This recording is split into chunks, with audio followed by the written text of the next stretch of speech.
भारत और जापान की जो मित्रता है ना, ये बहुत ही मजबूत है। प्रणय उपाध्याय मेरे सहयोगी ताजा जानकारी के साथ हमारे साथ जुड़ रहे हैं।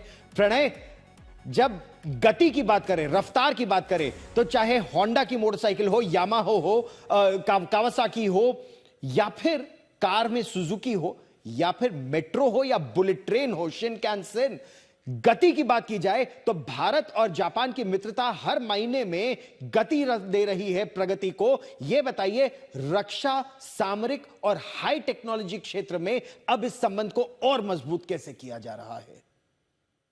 बहुत ठीक कहा गौरव आपने कि गति और शक्ति के साथ साथ भारत और जापान की ये साझेदारी दुनिया के लिए कैसे बेहतर हो सकती है, दुनिया को कैसे वैकल्पिक मॉडल दे सकती है, उसके लिहाज से प्रधानमंत्री मोदी और जापानी प्रधानमंत्री सनाए तकाइची के बीच आज हुई बातचीत बहुत मायने रखती है।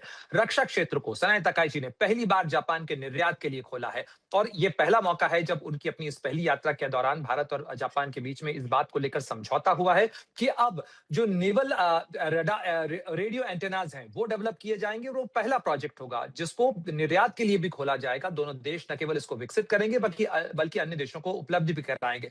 साथ ही किस तरीके से भारत और जापान मिलकर रक्षा साझेदारी को तो मजबूत करेंगी, साथ ही जो हिंद प्रशांत का क्षेत्र है उसके जी। अंदर भारत और जापान जो कि दो बड़े आर्थिक इंजन हैं, वो एक वैकल्पिक मॉडल खड़ा करेंगे जहां पर चीन की जो आर्थिक दादागिरी है उसके मुकाबले एक ज्यादा बेहतर, एक ज्यादा समावेशी मॉडल तैयार किया जा सके। साथ ही विपक्षी स्तर के ऊपर प्रधानमंत्री मोदी को आपने सुना ही है, उन्होंने कहा है कि अगले 10 वर्षों के अंदर करीब करीब 68 अरब डॉलर का निवेश जापान से भारत में आना है। इस समय भी भारत के बाजार के अंदर, भारत की अर्थव्यवस्था में जापान पांचवां सबसे बड़ा जो है निवेशक है। एफडीआई फ्लो के लिहाज से यदि देखा जाए तो उसमें कई गुना का इजाफा होना है और जी। इसीलिए प्रधानमंत्री की तरफ से यह कहा गया गौरव कि पीएमओ एक स्पेशल जो विंडो है वो क्रिएट करेगा जापान के कारोबारियों के लिए, जापान के बिजनेस होल्डर्स के लिए, कि वो उनकी समस्याओं को सुना जा सके, उनका समाधान किया जा सके। ऐतिहासिक संबंध है, ऐतिहासिक।